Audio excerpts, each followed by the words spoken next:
Today I'm going to give you 3 tips on how to figure out answers to the questions that I posed to you guys on Monday. If you want to find out more, keep watching.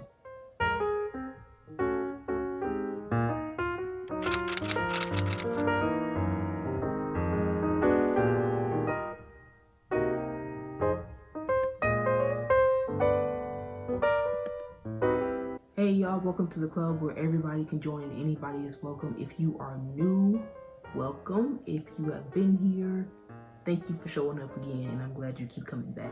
So I wanted to make an additional video in conjunction with what I posted on Monday, because I know that when I started looking for my God-given purpose, I had some questions posed to me similar to the ones I posed to you guys on Monday, and they were kind of confusing to answer. I felt myself going back and forth between 2 or 3 different answers, so I wanted to give you guys some pointers on how to answer those questions and be as brutally honest as you can.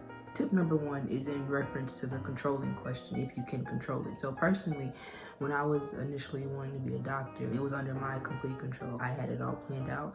I had what school I wanted to go to, or several schools I wanted to go to. I knew what I needed to do to, study for my MCAT and get in, and how long it was going to take me, and what I would be doing when I was 25.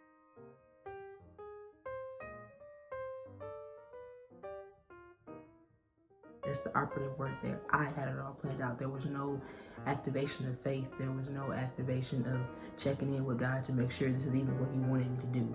That's what I meant when I said controlling. That's a clear indication that that's not your God-given purpose. This looks different for different people. For me, personally, with medical school, I didn't have to depend on anybody. I didn't have to depend on God giving me the fortitude and the strength to continue going when it got hard, because I knew I could do it. There was a level of overconfidence that I had with medical school, with becoming a doctor, that was proof to me that I should not have been doing it. Second tip is checking your motive. This one can be tricky because it's easy to lie to yourself. It's really, really easy to lie to yourself. For me personally, I had convinced myself that this is something that I really wanted to do, which I didn't.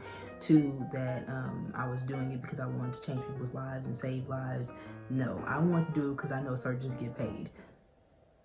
Let's be honest. I wanted to be a doctor because I knew that they got paid. Also, it would have been the first medical doctor in my family, so that was the ego boost was on 10. Okay, make sure that you're being as honest as you can with yourself as to why you are doing a certain thing, why you're pursuing a certain career, why you're opening the business, why you're starting a YouTube channel, whatever your thing may be. And if you are trying to figure it out and you stumbled on something, make sure that you are very clear about why you're doing it, so that the stranger walked up to you on the street and asked you, why are you doing that? You can tell them like that.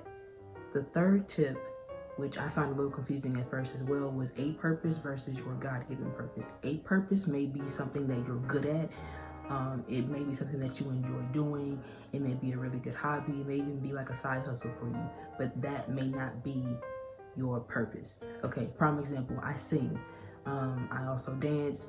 I act a little bit on the side, but that's not my purpose. Those are hobbies. And so figuring out how to differentiate between your hobbies and things that are stress relievers for you versus your God-given purpose can be difficult. One sure way that you're going to figure that out is by praying and asking God to show you and to reveal to you what He has for you to do, and then listening and waiting and expecting for His answer. And when you're seeking God, think of it like this. If you bought a chair and you had access to the place that you bought it from, or the person that you bought it from, versus the person who made and manufactured the chair, and your chair broke down on you, which one would you go to?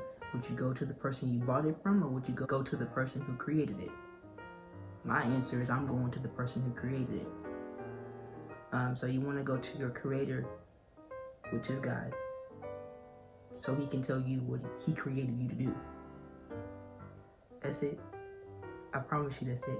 He'll show up and show out like He always does. Another way that you can figure out if this is just a purpose versus your God-given purpose is if you begin to really pay attention to you. Pay attention to what makes you smile. Pay attention to what makes you think. Pay attention to what kind of engulfs you.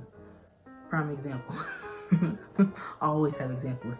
When I was convinced I wanted to be a plastic surgeon, I had gotten the idea because I was watching Grey's Anatomy, and what I didn't know was that when I would talk to my parents about Grey's Anatomy, I wasn't talking about the surgeries and the medicine and the bones and the x-rays. I was talking about the acting and the direction and how I didn't really believe what she just said and how those weren't real tears. Like, I wasn't really talking about the medicine. So paying attention to yourself in that regard is what I mean when I say that's another step that you can use to figure out if that's just a purpose or your God-given purpose. That's all I got for you guys today. Those are my 3 tips on how to answer those questions that I posed to you guys on Monday. If you like this video, don't forget to give it a thumbs up. Don't forget to comment and subscribe and turn on the bell so you get notification whenever I post a new video. I'll see y'all Friday. Y'all better have y'all mimosas and water and tea. I'm on a detox, so I'm gonna be drinking water. But I'll see y'all on Friday. Peace.